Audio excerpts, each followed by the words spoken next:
¿Qué tal? Qué gusto saludarlo. Este domingo en las noticias GDL El Debate nos vamos a subir al tema sobre trastornos mentales. ¿Cómo cerramos este 2023?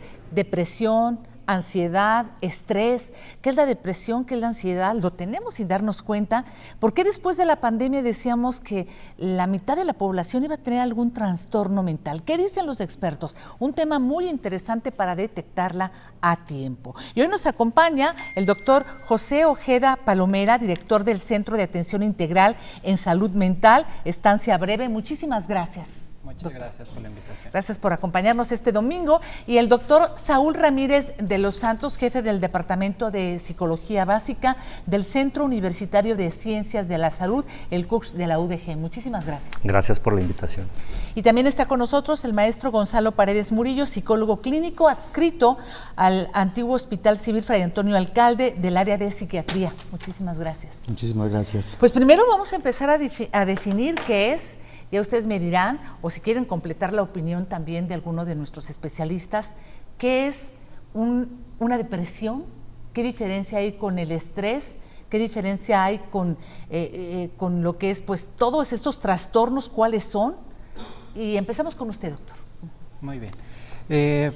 Bueno, el estrés, la ansiedad y la depresión son trastornos. Bueno, la depresión y la ansiedad pueden ser trastornos que son emociones normales que se pueden desregular en algún momento de nuestra vida secundario al estrés. Entonces el estrés es una respuesta adaptativa de cualquier ser humano para adaptarnos a los problemas o a retos, situaciones difíciles.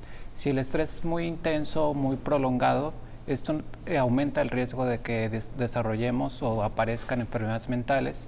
Y la depresión y la ansiedad son de los principales padecimientos que se generan. Los trastornos de ansiedad son los más comunes en todo el mundo y en México, y los trastornos depresivos son los segundos, pero generalmente son padecimientos que se combinan o van acompañados. En algunos predomina más la tristeza, el desánimo, en otros más la preocupación, la angustia, el estar como todo el tiempo en alerta. Entonces, esos son como a grandes rasgos la diferencia entre el estrés. Es normal, pero si es intenso puede generar trastornos mentales. Y en el caso de Jalisco, doctor, yo le preguntaría si usted coincide con muchos expertos que han comentado que después de la pandemia vamos a tener muchos trastornos mentales. ¿Usted cómo completaría esta información que nos da aquí el doctor sobre el estrés, la depresión, si tiene que ver por una cuestión congénita, si es genética, todo esto? Sí, como comentaba el doctor, hay que identificar bien los signos, los síntomas y todos los factores que subyacen a estos trastornos. Con la pandemia se vino a tocar varias aristas o varios factores que inciden en la aparición, ¿no?, de estos trastornos. Estos trastornos no empiezan de la noche a la mañana, no es un botón donde se prende y se apaga, sino que se va acumulando una serie de factores con los desafíos cotidianos de la vida. Muchos de ellos los resolvemos, nuestras estrategias, nuestro grupo de apoyo. Si esto continúa, se agudiza, se incrementan más factores y se cronifica, es cuando pueden empezar a aparecer ya los trastornos clínicos, ¿no?, como lo conocemos en la clínica.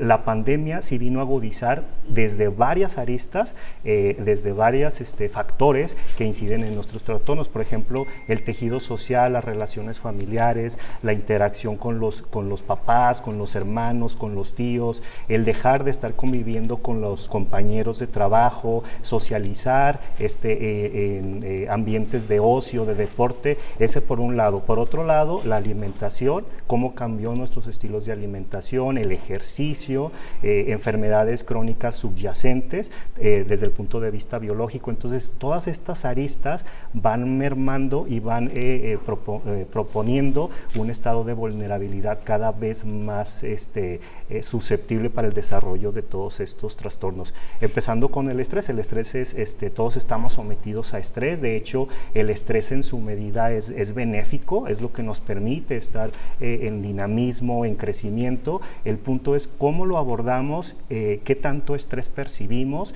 en todas estas aristas: biológico, infecciones, alimentación, atmosférico, y de qué manera nosotros estamos tratando de lidiar con él, qué tan frecuente es, qué tan severo es, qué tan persistente. Todo esto, para empezar, y siguiendo la idea del doctor, va constituyendo una plataforma en la que se puede o no desarrollar los trastornos mentales.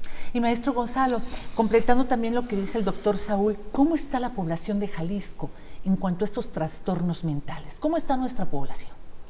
Bueno, lo que yo percibo es que hubo una modificación del estado anímico para todos aquellos que estuvimos al frente de este evento llamado pandemia, y que si ya anteriormente había estrés, ansiedad, depresión, que eran parte de la vida cotidiana, ese bloque de 1 año, 2 años, que en algunas personas les hizo trabajar inclusive desde casa, y como se decía humorísticamente, hasta aprendieron a conocerse, porque de pronto hay quien vive aquí en esta casa, ¿no?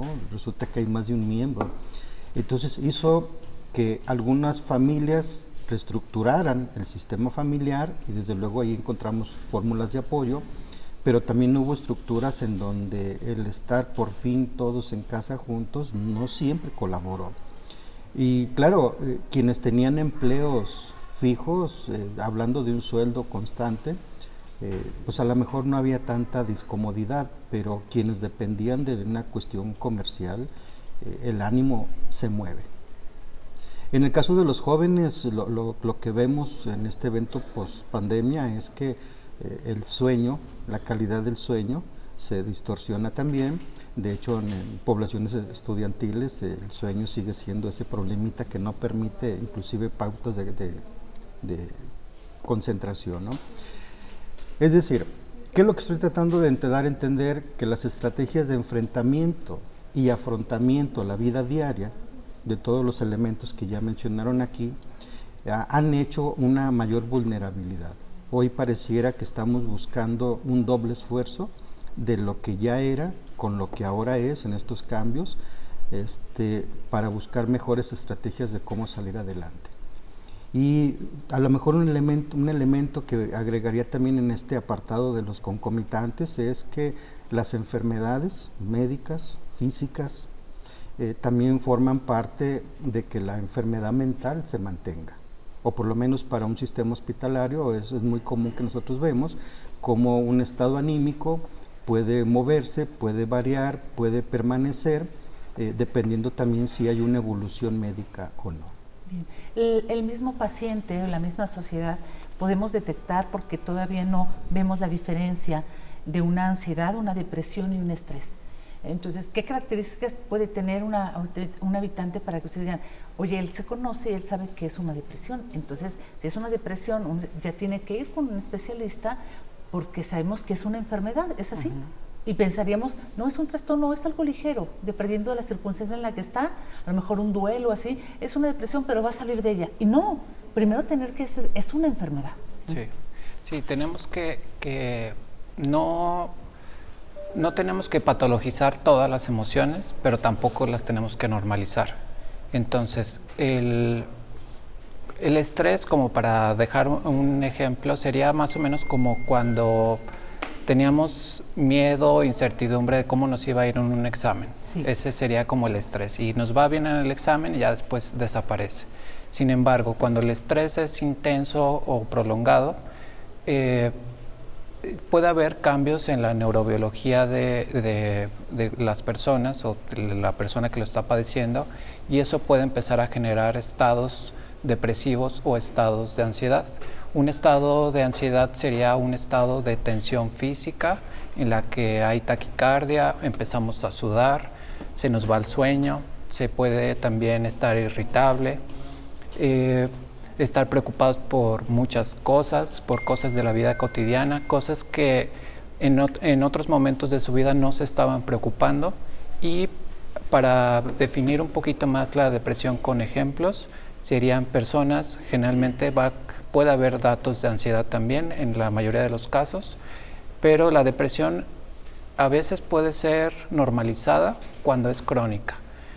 Puede afectarse muchas veces, la gran mayoría de las veces, el sueño, la energía, la concentración, las ganas de hacer cosas.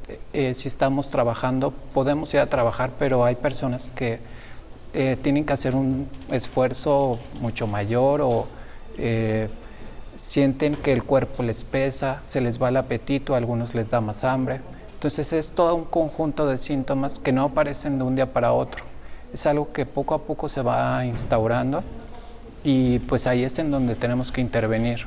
Claro, porque pensaríamos que quizá la depresión, la ansiedad, tú mismo la puedes, no, pongo esta otra vez y se me quita. No, tienes que ir con un experto. Exacto.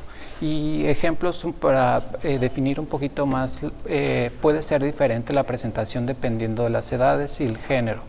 Por ejemplo, los niños lo podemos sospechar o identificar cuando empieza a haber cambios en su conducta, en comportamientos que estén molestos, que les empieza a ir mal en la escuela, no están aprendiendo. Entonces son como focos rojos en los que tenemos que voltear a ver a los niños o adolescentes. Y en adultos mayores puede parecer como que están enfermos de otras cosas. Por ejemplo, se puede confundir con una demencia, una enfermedad que es muy tratable, la depresión, para no confundirnos con esas enfermedades. Me están pidiendo un corte y regresamos para completar con usted, doctor Saúl, de esto que estábamos comentando. Y también, maestro, si se presenta en niños, en bebés o en adultos mayores, que es muy frecuente una depresión en un adulto mayor. Pero ahora la característica es que lo vemos hasta en muy jóvenes, ¿verdad? Que quizás tú dices, están llenos de vida, y cómo hay una depresión ahí, ¿verdad? Ustedes nos darán una explicación sobre esto. Unos mensajes y regresamos.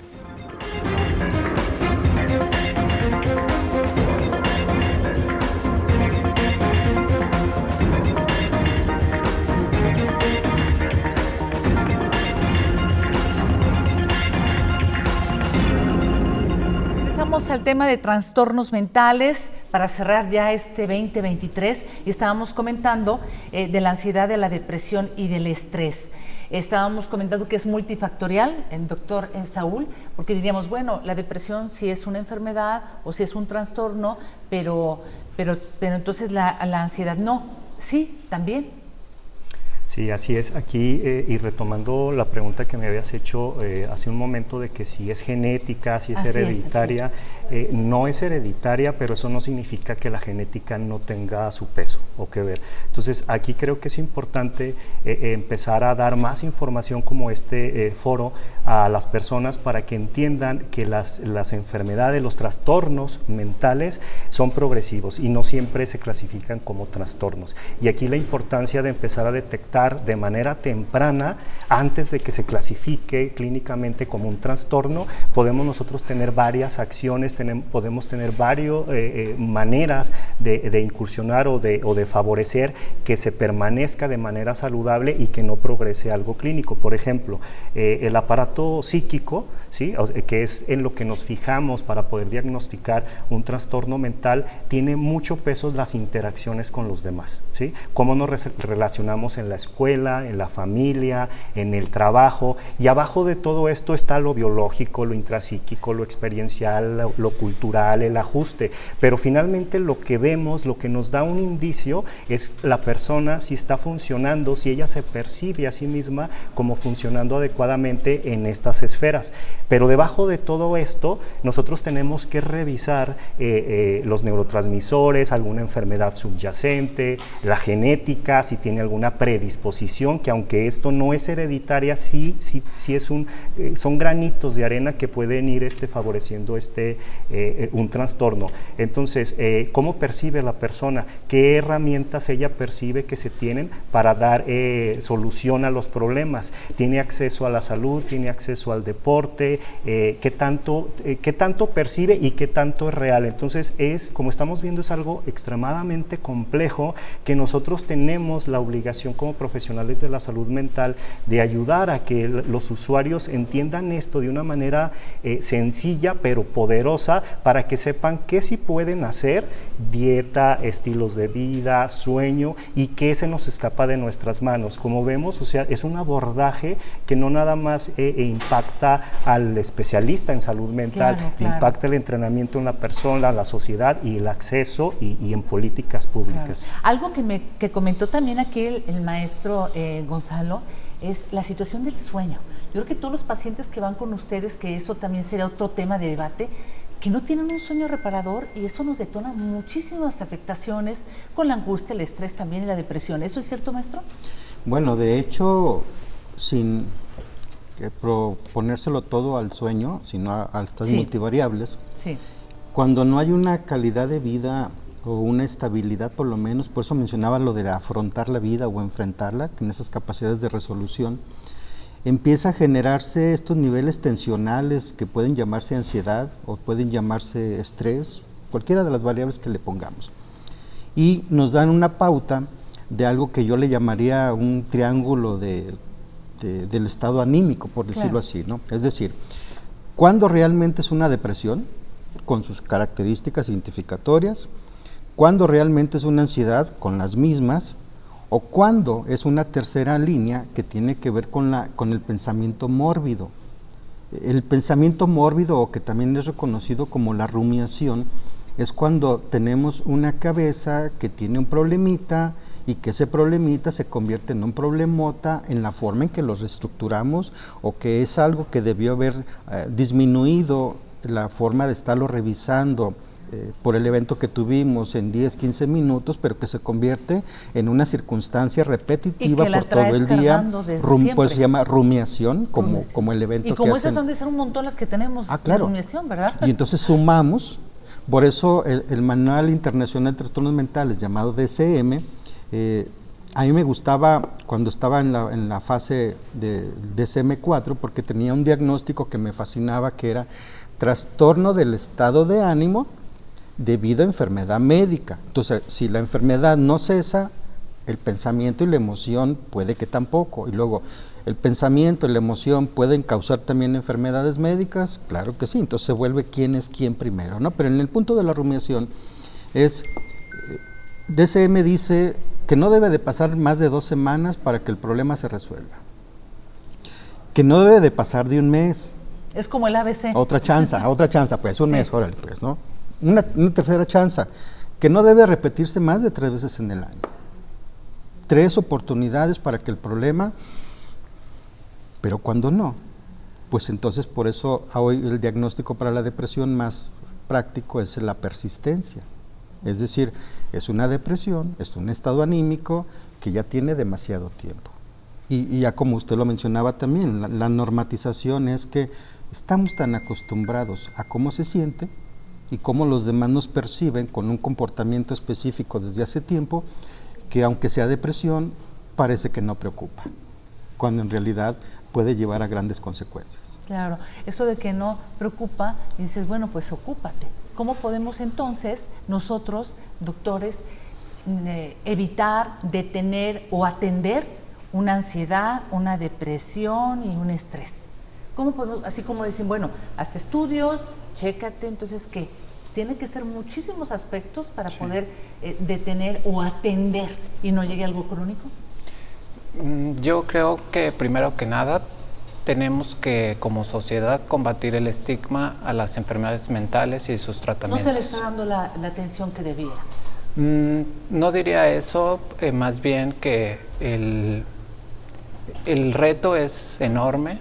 El reto para el Estado, para México y el mundo es un reto mayúsculo por las grandes incidencias y prevalencias de los trastornos mentales a todas las edades y ningún sistema de salud tiene la capacidad actual en el mundo de atender a todos. Entonces, lo que tenemos, o no le podemos dar atender a todo el mundo con psiquiatras y psicólogos. Entonces lo que tenemos que hacer es eliminar el estigma a las enfermedades, también vincularnos como instituciones, como médicos, con los psicólogos y todos en conjunto, acompañados con la familia, con los maestros, las escuelas, los compañeros de trabajo, de estudio.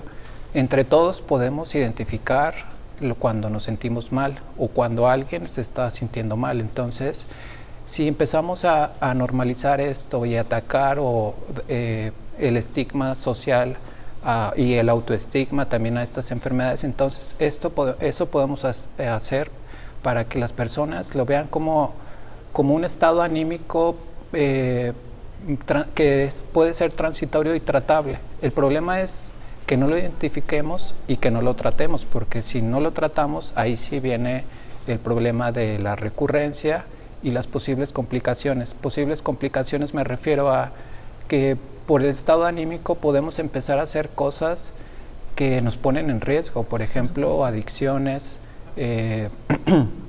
tener como conductas muy temerarias con la sociedad, como ir manejando muy rápido, pitándole a los demás. Entonces son conductas que se salen de como éramos nosotros normalmente. Entonces si no lo tratamos, eso se empieza a cronificar y es cuando empiezan a decir las personas, pues que fulanito ya se amargó. Pero yo diría, no hay que hacer eso. Entonces mejor hay que hablar con él, decirle, oye, te vemos diferente, ¿qué está pasando? Te recomiendo esto y entonces darles apertura a la gente de escucharlos. Incluso el tener a un amigo o un familiar que te escuche, eso puede ser la diferencia para que una enfermedad no se cronifique. Doctor, ¿por qué tachan? En la misma sociedad es tan dura, ya fue el psicólogo, está loco. O sea, cuando yo creo que hasta ustedes también necesitan un psicólogo y todos para ordenar tus ideas y para ver cómo vas bien o si tu carácter o tu estado de ánimo. Entonces, desde ahí, la misma sociedad, ¿no? Doctor Saúl, tenemos que pues quitar ese tipo de estigmas de un psicólogo. Es muy importante atender la salud mental. Sí, así es. En ese aspecto yo veo avances, son insuficientes claramente, pero veo mucho avance. Ahora ya todo esto de la salud mental, del bienestar psicológico se ve desde un panorama biopsicosocial. Antes era puramente biomédico, ahora ya es necesario lo biomédico, pero es insuficiente. Ya se ve desde todas las esferas. Creo que ahora el reto es verlo también, además de lo patogénico, porque hay que interesarse en el CIE-11, que es el oficial de la OMS para clasificar. Hay que ser expertos en eso, pero nos falta ahora el enfoque salutogénico, porque va el usuario, va el paciente, hay que darle un enfoque integral. Algunos necesitan psicoterapia, otros ambas, farmacología con psicoterapia, pero más allá de eso, ver los recursos. Ya lo comentaba el doctor, cuál es el grupo de apoyo, cuál es la interacción, con quién platica, con quién se desahoga, con quién recurre para estas estrategias. Esa lo dejamos muy de lado muchas veces en la clínica. Entonces, además de estos indicadores biológicos, psicológicos, sociales, para la enfermedad y para el diagnóstico importante es ver los recursos para la salud. Bien, me están preguntando, hay muchas preguntas que las voy a lanzar ahorita, nos vamos a un corte y regresamos con ella. La primera es, ¿debería de haber psicólogos en la escuela, en el trabajo? ¿Deberíamos todos de hacernos un perfil psicológico a ver cómo estamos, que quizá no sabemos? Y debería de haber más recursos en el sector salud para atender la salud mental, porque hay muchos que dicen no hay medicamentos. Nos vamos a un corte y regresamos para ver qué opinan nuestros panelistas sobre todas estas preguntas que usted está haciendo a través de nuestros WhatsApp. Regresamos.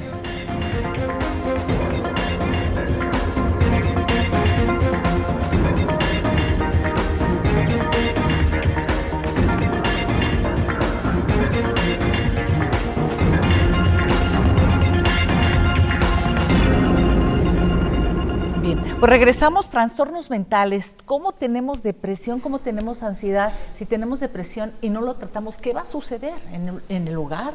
¿Qué va a suceder en el trabajo? ¿Es necesario más hospitales para atender la salud mental? ¿Más medicamentos? ¿O todo esto está primero en el seno del hogar, el tejido social? Yo quisiera su opinión, que ustedes nos digan qué se puede hacer. Ya nos dijeron qué es la ansiedad, qué es la depresión, y me están preguntando, aparte de las preguntas que ya les comenté, si tiene que ver algo con la situación de mente, de algún líquido especial que no esté irradiando de manera que nos va a detonar y que no lo vas a poder detener. Entonces, todas las preguntas que hicimos, yo quisiera que me las comentara. A ver, empezando con usted, doctor. Gracias. Ciertamente la respuesta de los neurotransmisores acá ¿Qué comentaba así el doctor Sauri? Sin embargo, menciono rápidamente que este año ya completo 31 años de estar en ese hospital hermoso. Y 31 años, doctor. 31 años, ya me salieron canas, nomás que me las... No, pues y ahora sí díganos, ¿qué resultado da usted de cómo vamos? De hecho, precisamente o si vamos quería. mal. De hecho, la reflexión que tengo es, aunque la vida se mueve por etapas, o por décadas, o movimientos sociales, lo que sea, para mí la pandemia lo único que vino es a destapar algo que ya estaba mal, hablando de organismos fortalecidos, ¿sale? De tal manera que entonces decir que poner más hospitales o poner más, pues sí nos va a beneficiar. Pero la depresión está desde hace 30 años y más. La ansiedad está desde hace 30 años y más. Entonces, algo está pasando. No la hemos atendido, ni la hemos detectado. Sí. Porque no sabemos pero qué es una depresión. Y decías, no, está ahorita en su periodo. Iría más bien a esa descalificación, que es un término correcto, a los refuerzos de estructura familiar, de estilo, de apoyo, de forma, a lo mejor dejar un poquito la novela, y no hablo de los programas, hablo del estilo de vida que a veces le ponemos más sufrimiento, por eso hablaba de la rumiación, lo hacemos más doloso de lo que ya está mal, ¿no? Entonces, para mí lo que faltaría son herramientas, estructuras aplicativas, programas se han hecho bastantes. Las estadísticas se mueven conforme la población, conforme el lugar, todo. O sea, sí se ha trabajado, pero ahí va a estar. Entonces lo que tenemos que aprender es cómo identificarla y hacerles ver que tanto psiquiatría como psicología, pues estamos para eso. Así finalmente, en el caso de psicología, hay diferentes estilos, inclusive, por si no les gusta un solo estilo, está la terapia cognitiva conductual, la terapia sistémica, la terapia gestal, la terapia psicoanalítica. Es decir, hay estilos para todos, para que nadie diga, es que no me gustaba. Entonces, a buscar también las opciones correctas, así como la medicina también tiene sus especialidades. Bien, eso es importante porque primero, pues, doctor, no las conocíamos. No conocíamos todo lo que está pasando y lo mencionamos por otra situación, ¿verdad? Y ahora ya vemos, no, espérame, si estás comiendo mucho, si el niño está dormido todo el tiempo, o si el niño está con unas conductas, y no nomás el niño, sino la mamá, el adulto mayor, y yo creo que hace falta mucho conocernos, como usted dice, el diálogo, la comunicación y ocuparnos, ¿verdad, doctor? Sí, así es, y esta educación, porque a veces creo que vamos con un gran avance, como había dicho, creo que es insuficiente. Si se nos vende a nosotros algo mágico, una sola cosa mágica, nosotros vamos a irnos por ahí si no tenemos el conocimiento completo.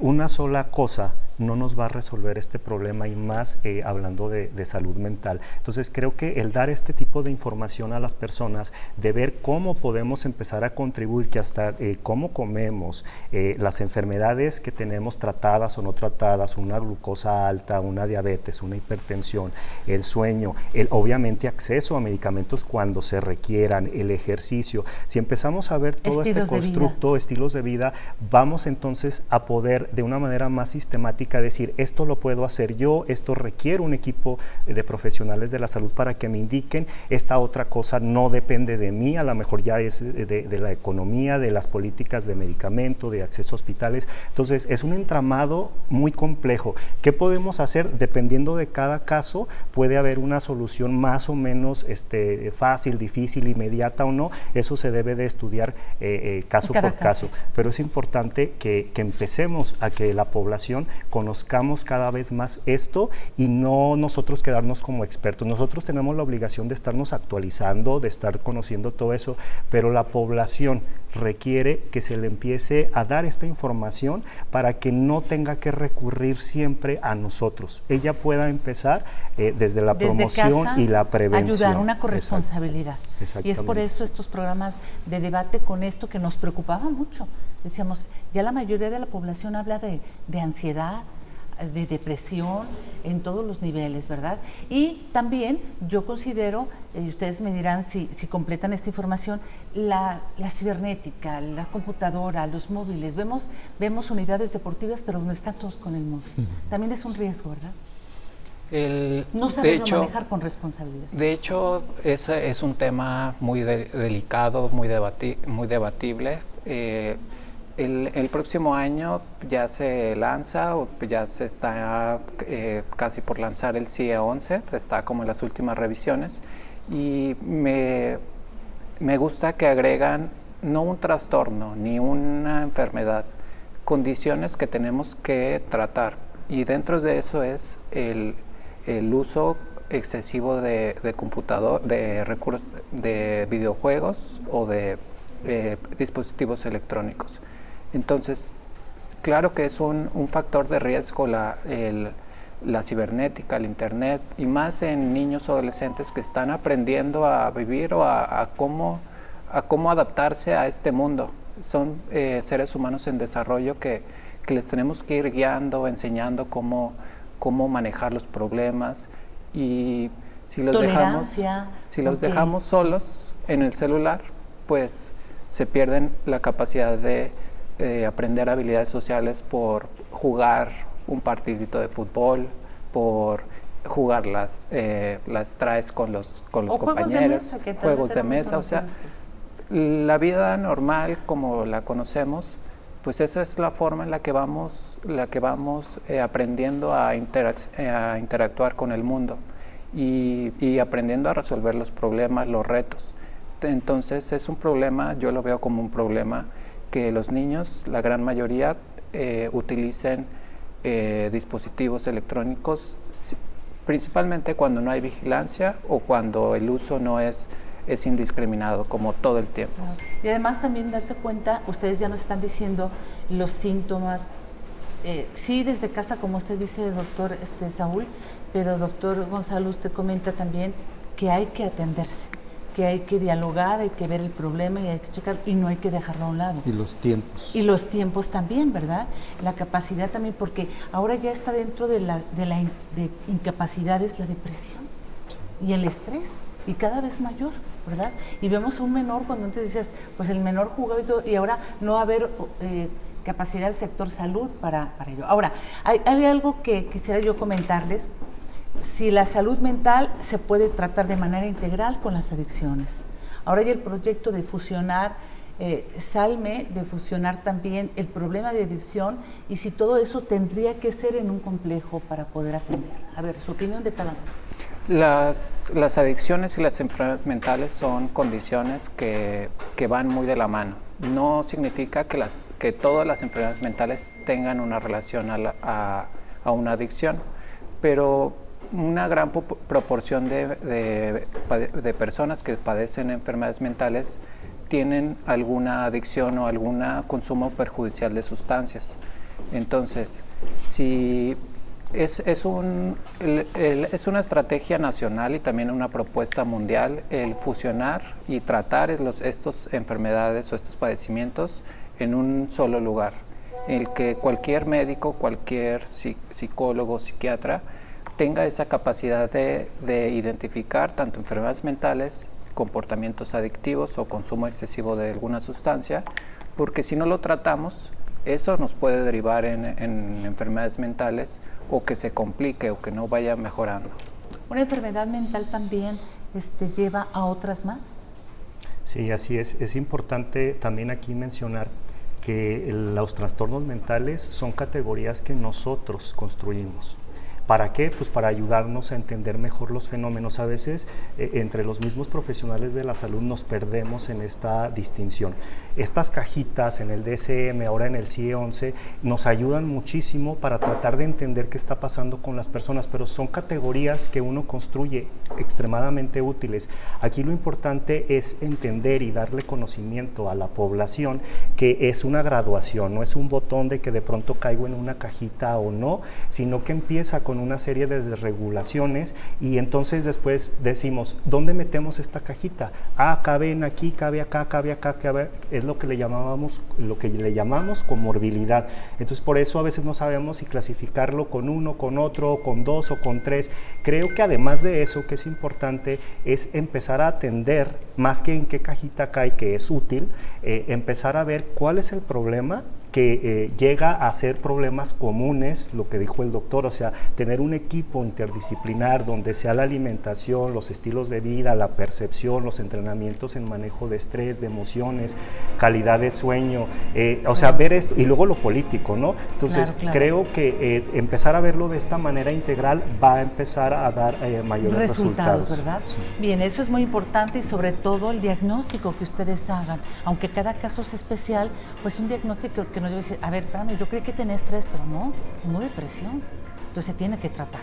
Y ahí también es un desafío para ustedes. Vamos ya a las conclusiones, nos vamos a un corte y les prometo que seguiremos tocando este tema que ustedes me han tocado mucho sobre la depresión y la ansiedad. Así que el cuarto bloque ya es la conclusión, los retos que tienen, los desafíos cada uno, pues desde las áreas del Instituto de Salud en nuestro estado, sobre el manejo de la ansiedad, la depresión y cómo nosotros como sociedad podemos ayudar. Regresamos.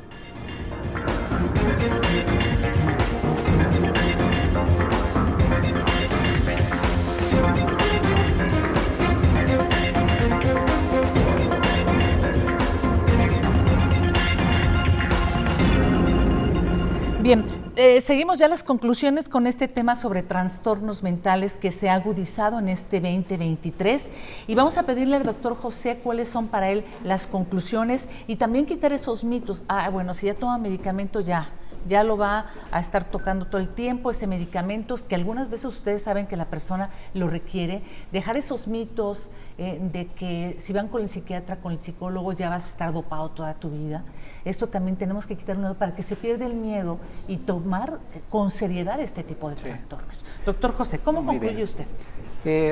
Creo que actualmente estamos, bueno, yo lo veo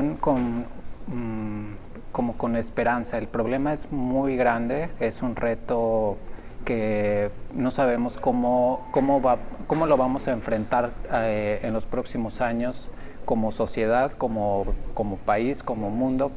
Las enfermedades mentales cada vez se visualizan más, cada vez son las incidencias o la aparición de estas enfermedades cada vez son mayores, desde niños hasta adultos mayores.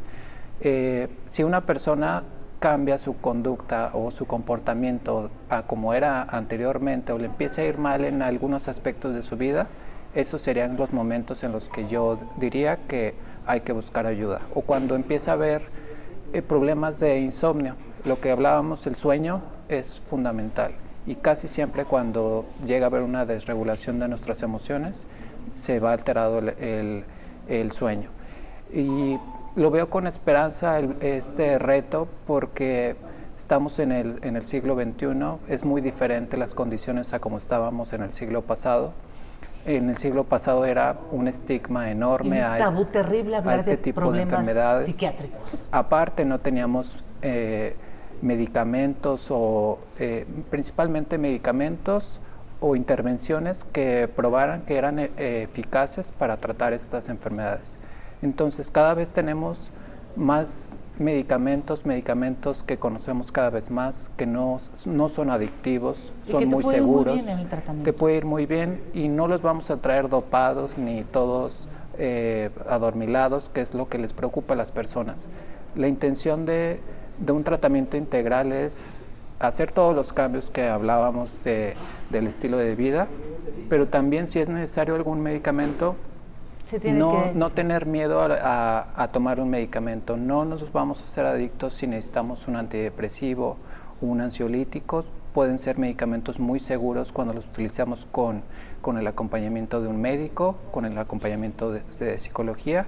Y por eso lo veo con estos ojos de optimismo, porque cada vez somos más psiquiatras, el Instituto y más Jalisciense, especializados en sí, cuestiones conductuales. Lo que queremos también es poco a poco acercarnos más a las personas, capacitando a los médicos generales, a otras especialidades, para que cualquier persona, cualquier profesional de la salud o cualquier médico que vea a alguna persona pueda identificar a este tipo de enfermedades y que desde ahí, desde esa consulta, ya tenga un tratamiento, porque nos llega a pasar o hemos visto que las personas llegan muy tarde a recibir atención. Bien, cuando ya está muy avanzado ese trastorno. Ya cuando está muy avanzado, ansiedad. Cuando ya hay una adicción, cuando hay intentos suicidas, cuando hay problemas de conducta Entonces, graves. ¿qué le dice a la población? Que acuda, No tenga hay que normalizar cuando nos sentimos mal, cuando veamos que algún familiar conocido se siente mal o que ustedes están viendo que no la está pasando bien. No hay que llegar y decirle que le eche ganas y que no es un problema grave lo que está pasando. Más bien hay que llegar, sentarnos con él, escucharlo y aceptar o validar todo eso que está sintiendo y encaminarlo, o sea, orientarlos a dónde pueden recibir ayuda.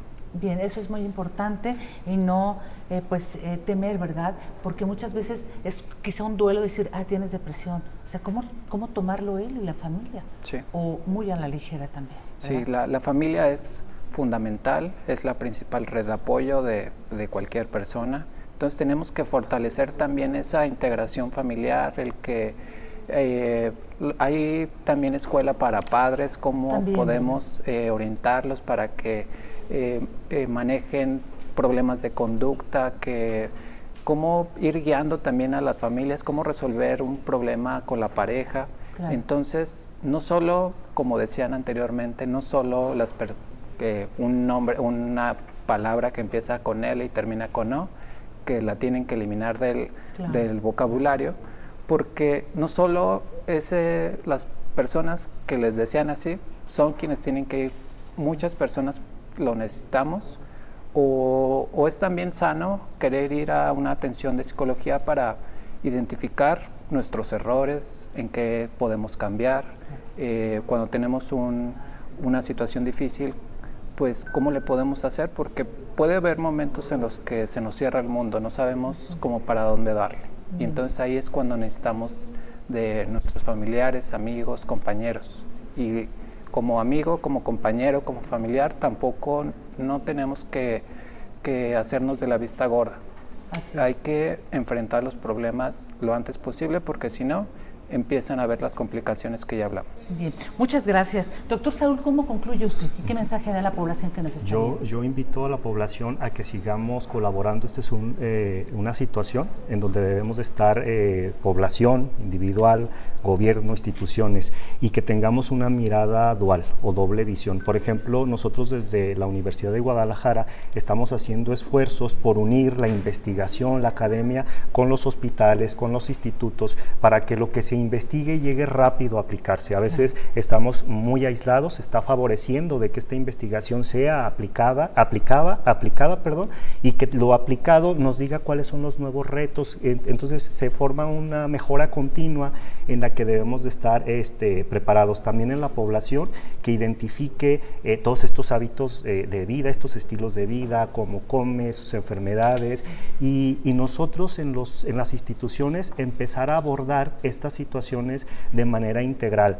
Lo utópico sería que un usuario fuera y que no estuviera teniendo que pasar por cada uno de los profesionales. Nuestra vocación es el bienestar del usuario, y entonces nosotros debemos de seguir favoreciendo el trabajo interdisciplinar para que el usuario llegue a un equipo, no a un especialista, a un equipo donde se le atienda, se le den las recomendaciones dependiendo en cada caso lo que requiera, y luego este usuario que no tenga que llegar a este punto. Esto se tiene que fortalecer, bien, evidentemente, pero para que no tenga que estar regresando, darle las herramientas ahora con la salud digital, todo esto del Facebook, de la inteligencia artificial. Utilizarlo de manera exacto, positiva. Podemos nosotros también guiar para ver sitios oficiales, claro, y que la persona misma con nuestra asesoría empiece ella a regular, a informarse, para que no tenga que llegar a una situación clínica, y si la llega, fortalecer este equipo. cuerpo. Entonces invito a que se tenga siempre esta mirada dual, no nada más de qué me van a dar, que es importante y que hace falta, sino qué puedo yo hacer con eso que me van a dar. Es como un camión, lo comentaba el doctor, a veces un camión requiere reparación, requiere medicamentos, puede ser, no siempre, pero luego, ¿quién va manejando ese camión? Le podemos poner gasolina, cambiar, pero finalmente quien va manejando, el ajuste, la cognición, hay que saber cómo interpretar, cómo percibir y ayudar con las condiciones internas y externas. Bien, gracias doctor Saúl. Y maestro Gonzalo, ¿cómo concluye usted? Que no hay campaña que funcione si solamente se escucha, se lee, pero al identificarse algunos pequeños datos no se acude a buscar ayuda. Quizás si yo lo viera como una falla en el sistema, sería esa, no acudir una vez que ya se detecta que sí tenemos 1, 2, 3 puntos que sí son positivos. Y decir que estamos en una época que es Navidad, que representa emociones, muchas, y que mueve muchas emociones personales, familiares, sociales. ¿Cómo la podemos vivir? A ver, maestro, díganos. Y que además hay otro elemento que hizo falta tiempo para que se abordara también. Los tiempos fríos, húmedos y lluviosos también colaboran con el estado anímico. Entonces, si sumamos 3 cosas sencillas, problemas diarios, clima y época, entonces para nosotros las áreas de internamiento de hospitales, hablando de psiquiatría, son en esta época, se llena. Pues entonces ¿qué hacemos? Si hacemos la reflexión de que ya traemos como 3 meses para acá con climas fríos, húmedos y lluviosos, pues se incrementa más y se ve normal, cuando no debería de ser normal. Hay que buscar apoyo, hay que buscar ayuda. Yo como psicólogo reconozco, y con tantos años viviéndolo así, que sin medicamento, muchos de los casos atendidos en psicología no avanzan.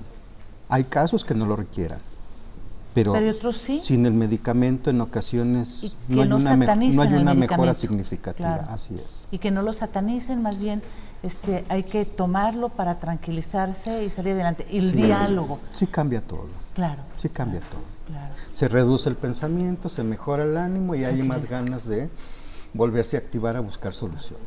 Bueno, pues de esta manera ya terminamos. Le prometo que haremos otro panel sobre ansiedad, pero lo que nos dice el maestro Gonzalo, el doctor José y el doctor Saúl, y ahora viendo este tiempo ya nos vamos a prever para que todo sea de manera positiva, diálogo, información y buscar ayuda.